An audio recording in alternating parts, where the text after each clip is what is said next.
Hey everybody, it's Sarah from Live Like Roof Foundation. If you see me, you know that we're going to introduce you to another Live Like Roof animal. And this time it is part of Maggie's mission. And Cooper, hello, Kristofer, nice to meet you. Hi, thank you for having me.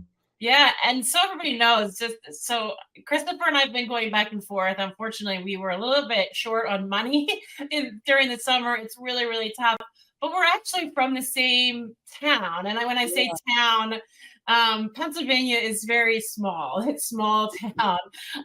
So I'm from the Mannheim area. And Christopher, where did you grow up, or where are you from? Well, Lancaster, so we were right next to each other, 15 minutes apart, 20 minutes. Yeah, and I can hear that East Coast accent. Now I think that I have gotten this Chicago accent, this Midwest accent, and since I've lived here since 2004, sometimes the East Coast comes back out in me, but I do miss the East Coast. And you still live on the East Coast, right?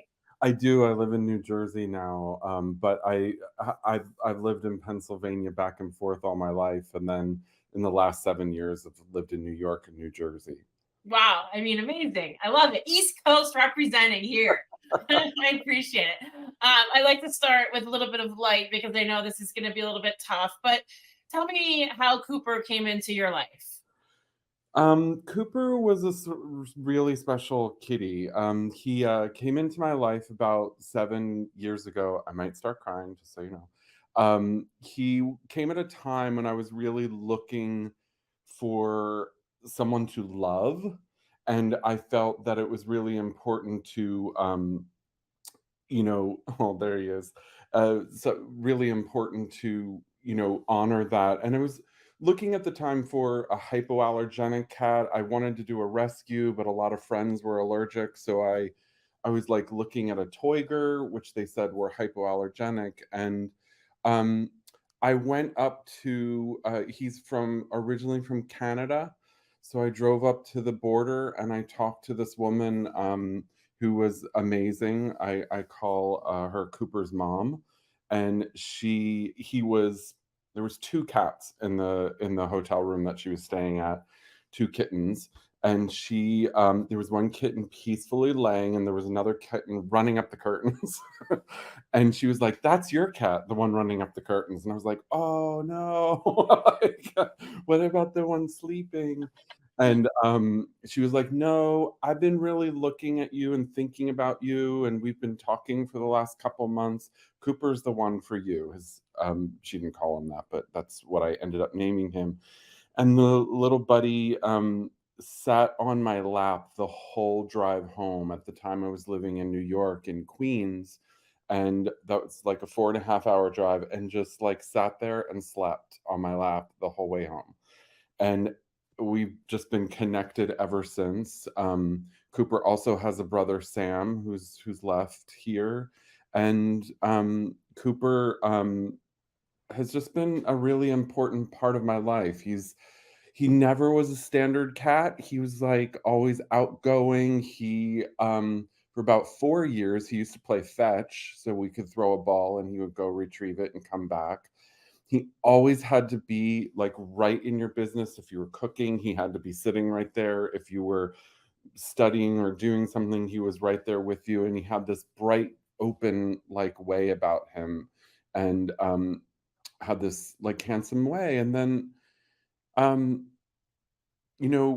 I found it, you know, having cats changed my life because I've always been a dog person and still am. I love dogs and I cherish them, and I needed cats for where I was at my life at the time. I needed a little bit more flexibility in having them be taken care of, and so um, I met Cooper, and Cooper really, and then Sam really showed me how to live life and stay in the moment.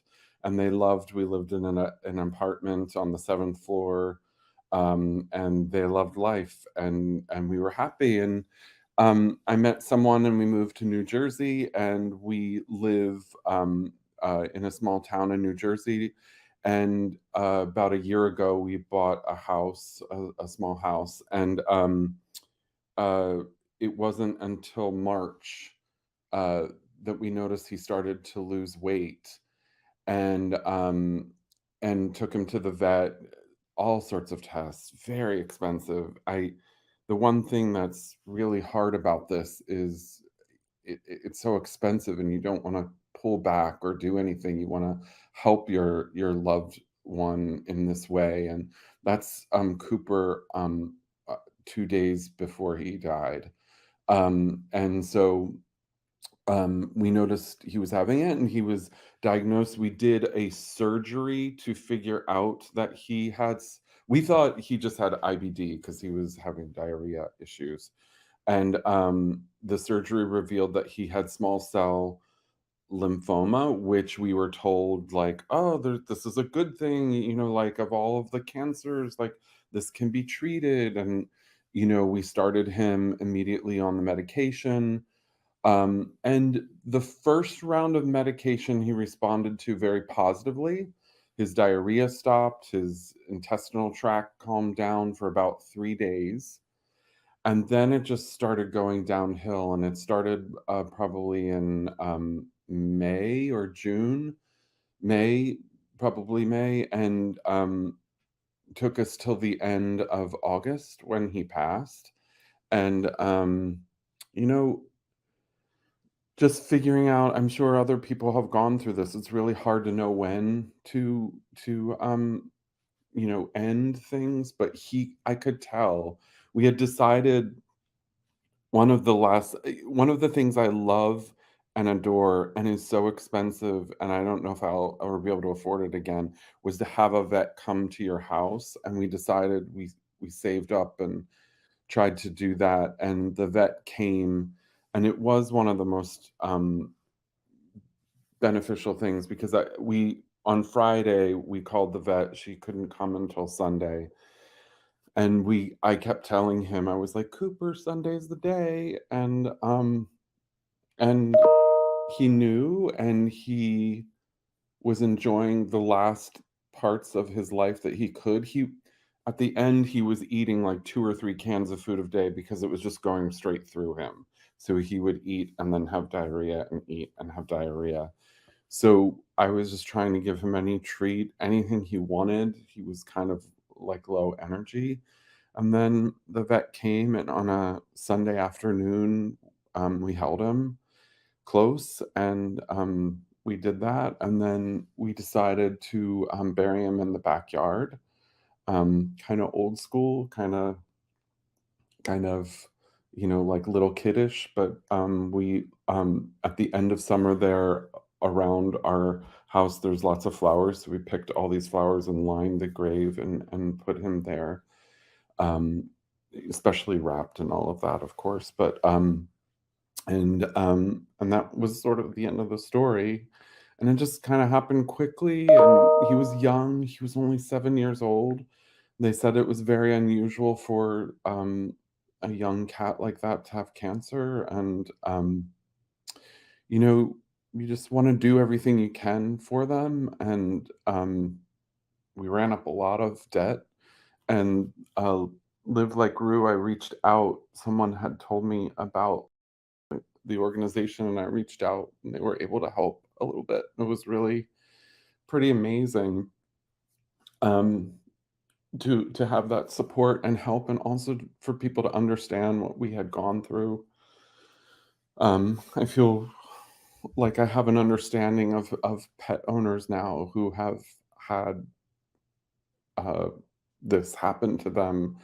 You know, you learn as much as you can, as quick as you can, and you operate. But essentially, for 4 or 5 months, we had like a very sick kitty, like a patient at home. We could not leave for more than like 5 hours. We always had to have someone, if we had to be away, which was, thank goodness, was rare. One or the other of us couldn't be there, we would have to have someone come in and feed. He had to eat 3 times a day, or he would just have gone emaciated. But we tried several different therapies till we got to a decision that it just wasn't working. I'm Yeah. sorry. No, it's okay. Lymphoma is so tough too in animals. It's so quick and just it really it sucks. It sucks. Yeah.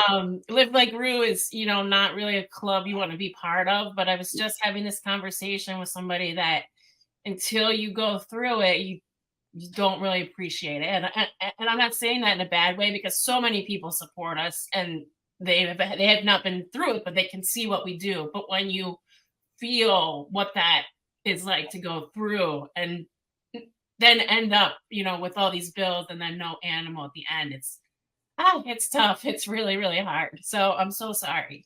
No, I appreciate it, and what you're doing is pretty amazing because you're absolutely right. You just don't know until you meet someone and you talk and we were on Facebook cat cancer websites. We were all over the place trying to find support. Um, and of course we had insurance for the cat, but it like didn't cover hardly anything, which was like, why do we have this insurance? Like, Yeah, yeah, it's it's like so hard. so ridiculous. It was like they just like cut out after like $600 or something, and you're like, what? This is like $8,000. Yeah. Like, so, like, Well, I know we've paid around $2,700 so oh far. my god, I thank you. wanna pay some more. I wanna pay what the bills that you sent. I think the rest was, $2,182.99. I'll make sure you get that 99 cents in there. Thank you. And then, we'll also pay for the end of life vet because that is so important and so Oh, meaningful to be able to have the vet come to your house. So I really wanna pay for that for you. okay, thank you. You're welcome. Thank you, Lynn. You're welcome. It's the least that I can Hey, do. Sarah, I'm sorry, I'm not even like there's an email on my thing that says Lynn. It just It's okay. I'm so sorry, Sarah. It's okay. You got Live Like Rue up there probably, right? Yeah, you're doing an amazing thing, and I've told a lot of people about you, and I hope people start to donate to you. And as soon as we're financially solvent, we have made a decision to start to donate too because it's just really important, and I want to help other people, and I want to be there for people who have that are going through that because it comes out of nowhere. You just don't understand. I mean, one day he was 14 pounds, and when he died, he was 7. So it was like Yeah, that's it's half so your hard. body weight. Yeah. Like, it was like, Oh, sorry. Oh, Herman, you're gonna chime in? I mean, But yeah, I'm so honored to meet you. East Coast family. Pennsylvania. Yeah. You Um, still have family in Pennsylvania? I do. Yeah, in Lebanon. My parents still live there, so I get Oh, back there a lot. Yeah. amazing. Yeah, I'm going back for Thanksgiving to visit Oh, perfect. I love sister that. and my brother. Yeah. Christopher, I'm so sorry for the loss, but I'm so honored that we can help with these bills and just to relieve some of that stress for you, especially with the holidays coming up. So, Thank you. thank you for joining me. Thank you for telling the story. I really appreciate it. And we'll talk to you soon. How's that sound? That sounds wonderful. Thank you so much, Sarah. I love you. Thank you.